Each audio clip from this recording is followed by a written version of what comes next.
Dead load, live load, earthquake load, and wind load.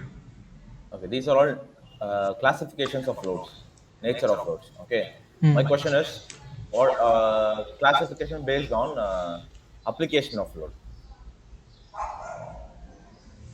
how it is being applied to the member. Just dead load and live load, sir. Na? That is classification, nature of load. I'm asking the application of load, how it is getting applied to the beams and columns, in what are the different various forms in which it Oh, is okay, applied. okay. Uh, UDL, sir, and point load. exactly, very good. Yes, sir. UDL, you have UDL, you have point load. UVL. Anything else? Uniformly varying load, and then Yes, sir. anything else? And moment, sir. Okay, moment. What is moment? If we'll tell as a formula means force into distance, sir. Okay, in definition. Definition, definition. I don't know. Hey, just I want I don't want the exact definition. Just tell me what you mean by moment. So you told me the formula, which is tough to remember. That is fine. My question is, define like explain to me what do you mean by moment. Okay.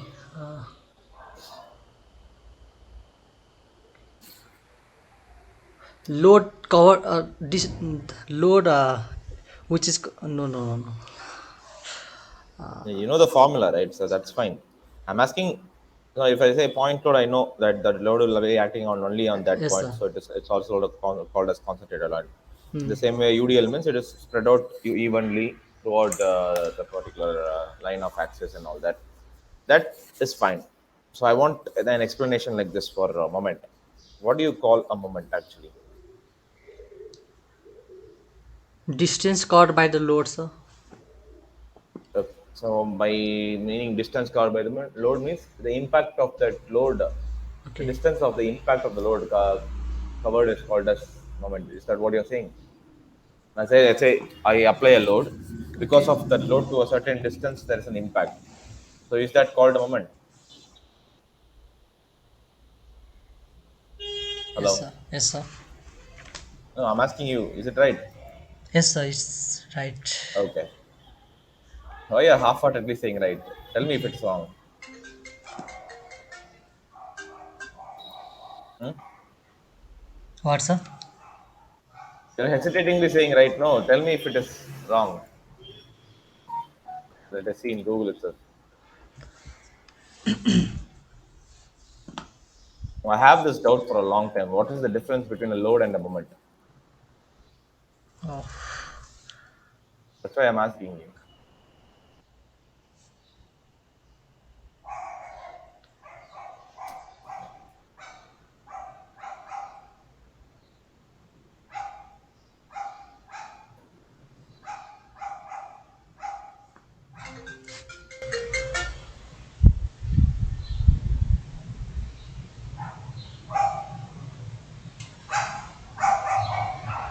You have a dog in your home. No, sir. That house owner have, sir. Uh-huh. So now you can see here they have defined what is moment. Like I said, it is equivalent to the load or force multiplied by the length of line of line passing through the point of reaction. Okay. So Yes, for sir. example, uh, a load is being applied. Okay, at let's say in the 5 meter beam, a load is being applied in 2 meters. Okay, so from origin point, if I take consider the distance, it is 2 meters. So 2 into 5. So that is 2 into 5 distance between into force is called as moment. So throughout that 2 meter, you have that moment acting. Okay, Hmm. Yes, sir.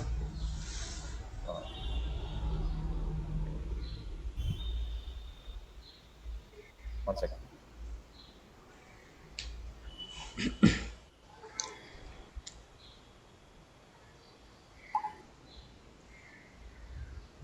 Now we are going to see how to apply these kind of loads. So in the next class, we'll be seeing how to classify the nature of loads and analyze. Today, Okay. for this, today we'll be seeing how to apply different application of loads. Okay, so I'll Okay. select the members here. I have the both columns, and then I have the beam. So in that, I'll go to geometry tab. I'll go split it. Let us say we are going to design the, or we are going to apply the loads for the kind of room that you are sitting now.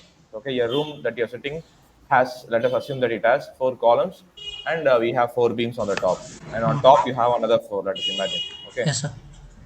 so what I'm going to do is I'm going to recreate that room that you're sitting now. Let's say the room size is 13 meter, 13 feet cross 13 feet. Okay, Yes, sir. so it is, you have a structure like this. So you have four columns and then you have four beams. Now what we are going to do is we are going to go by the Defined. flow and you are going to apply the properties first. So I'll Yes, click sir. on this.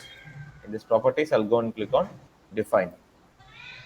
In the define, you have rectangle. Rectangle. Yes, sir.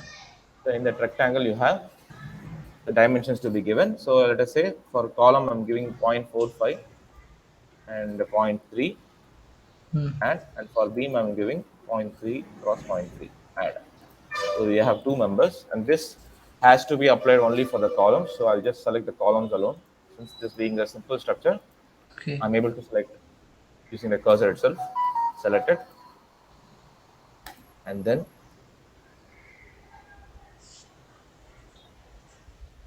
okay, and then you select this. You have this option, and then you give it like this. Okay, now we have given the properties. Next Yes, sir. thing, what we'll see, what we are going to do is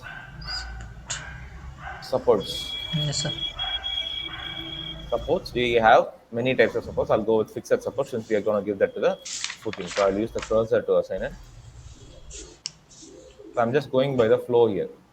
So Okay. after that, the next thing that comes to our mind is loads and definition. So we are going to define the loads, Yes, and sir. we are going to define it in such a way that we are going to classify it as well as we are going to give it's a mode of application. So I'll just go to loads and definition, Okay. and here you have load case details. Here you have load case details. Yes, sir. Okay, you have load case details. Okay, in that I'll go and click on add here. So the very moment I add here, what happens is you have defined combinations and then you have auto load. Sorry, you have all these combinations and all that we'll be seeing in the next class. Okay. Right now we will come here. So this indicates the serial number. We will have to apply multiple loads for a structure and iterate it again and again to see how the building is reacting. Okay, so this is just a serial number, and Okay. then here you have to select the load type here. Here Okay. you will select the load type, and then here you will give the title of the load case. So let us say it is dead load. Okay, let us say it is dead load, and then I'll click on add here. So the moment I click on add, you can see that the load case has been created. Yeah, Yes, sir. follow, follow it right Yes, sir. now. Now I'll select this dead load that I have created here, and then what I'll do is I'll click on add here. So if you want to know that you're done with the process, you can see that the when you select the load here, the add button shouldn't get highlighted. So if the add button doesn't get highlighted, which means that you're done with the process. Okay, so now again I'll click on dead load and I'll click on add here. Okay. I'll click on add here. So when I click on add, you can see that a new window gets opened. A new window gets opened. The first and foremost load that we need to assign is self load. Okay. Yes, So sir. what is self load? The weight and load of the members, sir. The load Which of the is, member. yeah. But right now here I'm not able to give any value. All that we have here is only the direction in which the load is going to act and then the factor of that particular load. So how come it will calculate the value then? It's automatic, right? How? Nothing is automatic. We have to give the input now. How do you think it calculates the self rate? For calculating the dead load, sir, we have the means manually, sir. We have the formula. Okay. But you're Uh, not doing it manually here, no? We are doing it with the yeah. software. But And how? here I don't know, sir. Now you have to think it's just common sense. I'm not asking anything out of the book. I just can't put saying that I don't know. Just I'm just as asking something out of common sense. so for the self load, just we have to leave as it is now, and we have to do the aid, right? How? You can't leave self-load as it is. If you like don't give sulfate, the whole thing will be coming as an error. in like first we have to click on self load self weight, and then Mhm. we have to tick on the y-axis, and then in the factor we have to give here minus because You're it teaching should me be Stat Pro, downward. man. I know Stat Pro. That and all I know. You're teaching me Stat Pro. I'm not asking that. I'm asking why is that you're not able to give any value here. My question is that Oh, that I don't know, sir. you're teaching me what I'm supposed to teach you. Huh? No, sir, I just No, think you can tell me. So what is sulfate? How will you calculate sulfate? Tell me that first. Manually, how will you calculate sulfate? and that we have the from mass equals to density into volume, sir. Volume of the member and density of concrete Is it in mass is equal to density into volume. okay, density is equal to mass by volume. So mass is equal to density into volume. Yes, sir. Okay, fine. So density or unit weight, everything is same, Yes, right? sir. Yes, sir. Okay. Now tell me, how will you calculate this? Now we have given the size of the beam. Am I right? Okay. When we define the property, we gave the sizes here. Yes, sir. So that defines its volume, right? So here you have the cross section here and you have the length here. So that defines the volume of the concrete. So you have the cross section here, length here. So you can easily derive the volume, and you also have defined the material here as concrete. Okay. So you have defined the material as concrete. So if you see that material option, you can see that the density is automatically considered as 25. Oh, yes, The sir. density of concrete is automatically considered as 25. So all that we need to do when you are assigning load is you have to just give the axis in which the sulfate will act. So generally, a mass of an object acts in which direction? Downward, sir. So is it common for all the objects? Yes, sir. Yeah. Anything in this world, it will be always attracted towards gravity. Hmm. So if all the loads will act downward direction only. So no doubt with that. Good. But if that is the case, why have they given x and z direction also?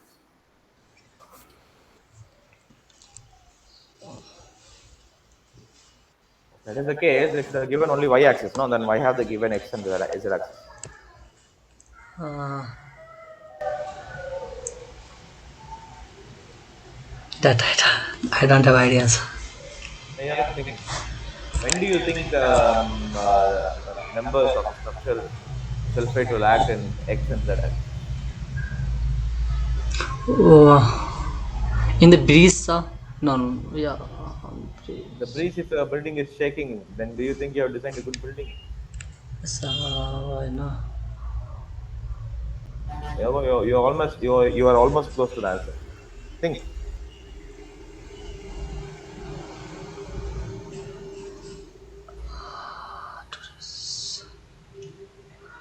To maybe to calculate the I forgot the load name.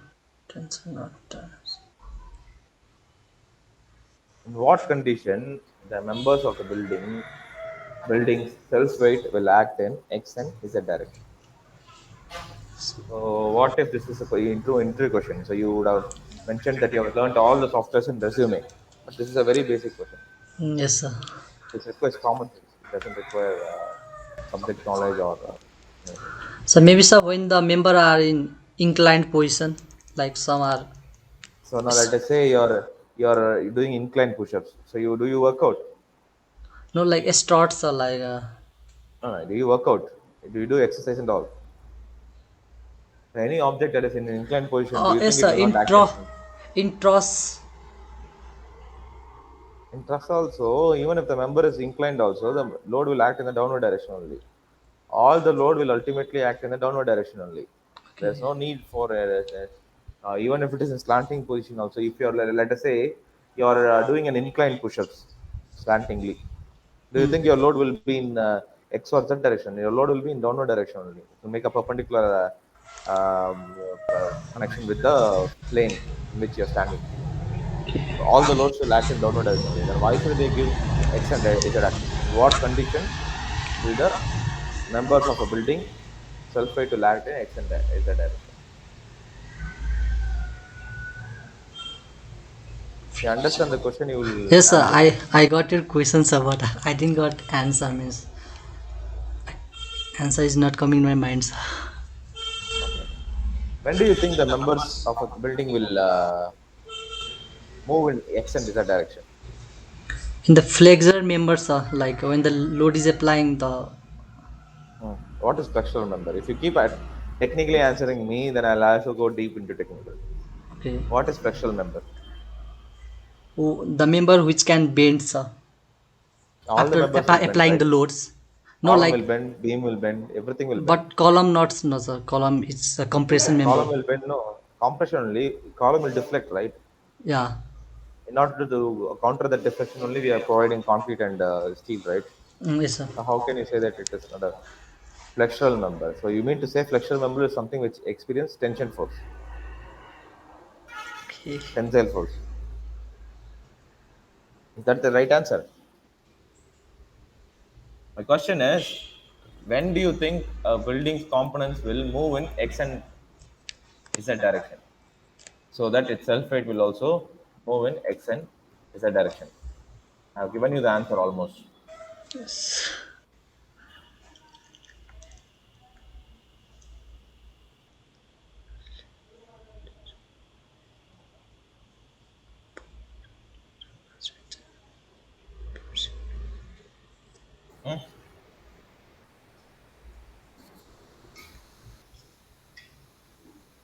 Hmm? Yes, sir. No idea. No, sir. It's during the earthquake. Okay. Oh, It's only yes, during the yes, sir, earthquake yes. the building will sway in X and Z axis. So only for that purpose only they have given this. Other than earthquake load, for all the other loads you'll give it in Y direction only. Yes, sir, Understood? yes, sir, yes, sir. Okay. So the reason why they have not given any other values here is that because it's already been calculated. We are given the property, we are given the cross section, and then we have given the what is that called? Material properties also. So that is the reason why we are mentioning only the direction and factor of the load. So I'll click on add here. So when the moment you add, you can see that the sulfate has been added here, and you can see a question mark here. So if it is a question mark, then it means that the loads have not been assigned yet. Okay. So if I have to make that question mark disappear, I'll have to select that sulfate load, and just like the way we had four assigning methods for assigning the properties, in this the same way we'll have it for loads as well. Okay. Sulfite is applicable for all the members. So I'll have to go to assign to view. And then I'll click on assign. So the moment I click on assign, you can see that the question mark would have disappeared. Hmm. Okay. Yes, sir. Again, I'll go to loads and definition. I'll expand it. Now I'm going to add another dead load here. So I'll click on add. And when I click on add, you can see that the next thing we have is nodal load. So nodal load is something that acts on the node points. So where two or more than two members intersect. So that is what is called as nodal load. And this type of loads is applicable for an open structure like cell phone towers, electrical pylons, Hmm. okay, or an open car parking, multi-story open car parking, where there are no walls, only frames will be there. In those kind of structures, we have nodal loads. So Okay. that we'll deal with when we are doing steel structure. Now we Okay. come back to this. You have in the and then you have member load. So member loads are those loads which act only on the members. These loads act only on the members. Okay. Hmm. So you have uniform force and uniform momentum. Both are same, but this is with respect to the distance. But uniform force is UDL. Okay, so it is Yes, sir. kilonewton per meter. Okay, generally in a building, where do you see UDL acting on a member? On a beam, sir. Okay, what exerts that UDL? Oh, what, sir? What component exerts that UDL on the beam? Which is the Slab. component that is responsible for exerting that UDL on the beam? Slab, sir. Okay, slab. Sulfate Hmm. of slab acts as a UDL on the beam. Anything else? Yeah, wall, sir. Exactly. Very good. Wall also exerts as Hmm. a UDL. So now, right now, I'm just giving -3 value here, Okay. and then this is the load value. Just tomorrow I'll tell you how to calculate this, and Okay. then you have D1, D2, and D3. Hmm. Okay. So Yes, you sir. can see in the diagram itself what is D1, what is D2, and what is D3. D1 is the starting point of the load in the whole member. The Okay. number is 5 meter. If the load is starting at 2 meter, then the D1 value is 2, and D2 value is ending point of the load from the origin of the member. Okay, Okay. Yes, sir. distance between the ending point of the load from the origin of the member, and D3 is the location of the principal axis of the member. Okay, Yes, sir. which is receiving the load. So now you can see that everything is zero. So if I keep it in zero, you can see what happens. So I let us say that UDL is acting on this particular beam. Okay, let us assume that UDL is acting on this particular beam. So I select that beam, and then you can assign to selected beams. So the moment you click on that assign to selected beams, you have the UDL like this. Yes, sir. Okay, you have a UDL like this. And now in this UDL, you can see the value of load by pressing Shift plus V. Shift Shift plus plus B. V. V for victory. Yes, sir. Okay, V for Vietnam. So Hmm. Shift plus V, if you press, you can see the value of UDL load. Now this is the way you apply UDL load. And next, what I'm going to say is in the member load, you have concentrated force, or you can say it as concentrated load or point load. Hmm. So now in this, I'm giving a load value -3, and this load is at D1 is the distance between the load and the origin of the beam, and D2 is the position of central axis. And here you give the direction. Okay. Okay. Can you tell me an example where a point load will act on a member in real time? On the member, sir. Yeah. Yeah, column, sir, How? is acting as a point load on in the footing. That is in the footing. I'm asking on a beam. Yes, sir. If some floating column is there on the beam, on the top of beam, sir. Super, very good. So if there's a floating column on the beam, Yes, you sir. can say that there's some load acting on the beam. But generally, when you create a floating column on a beam, right, what happens is automatically, generally, the you mean to say the point load that is acting on the beam is the self weight of the floating column, right? Yes, sir. And some load that the column carries. So in that case, we can give yes, correct. Okay. So I'll just click on add, Okay. and then I'm going to select this particular number, and then I'm going to assign it. Hmm. And then you'll assign it like this, and you can see that the number is acting like this. Okay. Okay. Yes, Now, sir. if the arrow is too big now, you can Hmm. shorten it. You can scale it down. So how you can scale it down? So scaling down the loads.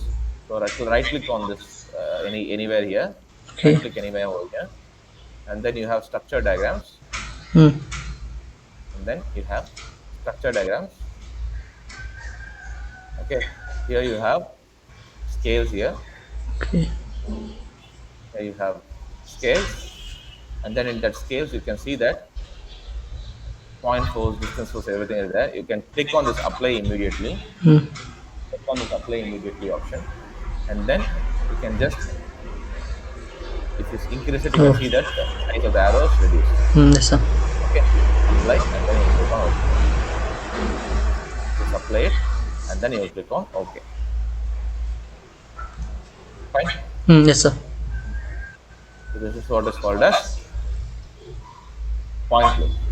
And the next load that we are going to see is linearly varying load.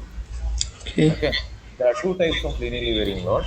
So one is triangular, another one is throughout the member. So you cannot define the distance from where the load has to act. All you can do is you can give a load that is spread out evenly throughout the member. Okay, so Hmm. what I will do, I'll pick the value as W1 here. W1 is the lowest value. I'll give it as -2, and the highest value is -5. Then add. So you can see that you can add that to this particular beam. Okay. Okay, you can see that from the origin of the node, it will actually be spread out. Okay, if I want to convert this into a triangular load, I'll just select this W3 here, and then I'll give the value as -4. It will be equally distributed in the both the ways, like this. Oh, yes, sir. Okay, clear? Yes, sir. Got it. And the next thing is dead load. You'll click on add here, and you'll go to member load here. And then if you want to specify a particular distance from which point that the UDL has to act and from where to where it has to act, means you'll go with trapezoidal here. Okay. So you'll go with trapezoidal option here. So when you go to trapezoidal option, you can see that you have D1 to D2. Okay, you have D1 to D2 here, and here you will have the trapezoidal. So like you can give the same -2 to -5, and I can also specify the distance from where it has to act. Let us say from 1.5 meter to the whole thing till the end. Okay, Okay. I'll give it as 3. Add. So you can see that you select this one, assign to center means so it will act exactly from, so it will act from here to here. Clear? Yes, sir. So if I have to change the distance, I can change it to 4 also. So now you can see black till the end. Oh, yes, sir. Okay. So this is trapezoidal load. And the next thing you have here is similar to trapezoidal, you have another load type called hydrostatic load. So hydrostatic load, you use it when, let us say, you have a column in a swimming pool, or you have a structural member in a septic tank, or an let us say that particular member has been submerged into water. In Okay. that case, you will use hydrostatic loads. So you'll select the member which is immersed in water. Let us say these columns are immersed in water. Okay, let us say these columns are immersed in water. Select it, click on done, and then you can define the loads here. -2 to this will be higher value, and this will be lower value. Okay. Okay, we will be dealing with this in when you're having this, what to say, water tank class. Okay, at that time we'll have this topic. So you can see that the load is acting. So instead of global y, I can give local y. So you change it, you can see that the load direction changes like this. Okay. Yes, sir. Okay, so we'll see that again in water tanks. Okay, Okay. Okay. Sure, so sir. these are the different types of loads. Tomorrow we'll be seeing how to add these loads into certain categories like dead load and live load, and then we'll see how to analyze the structure. Okay, Okay, sir. clear? Okay, Yes, we'll sir. see tomorrow. Okay, no Okay. problem. Yeah. Thanks, sir.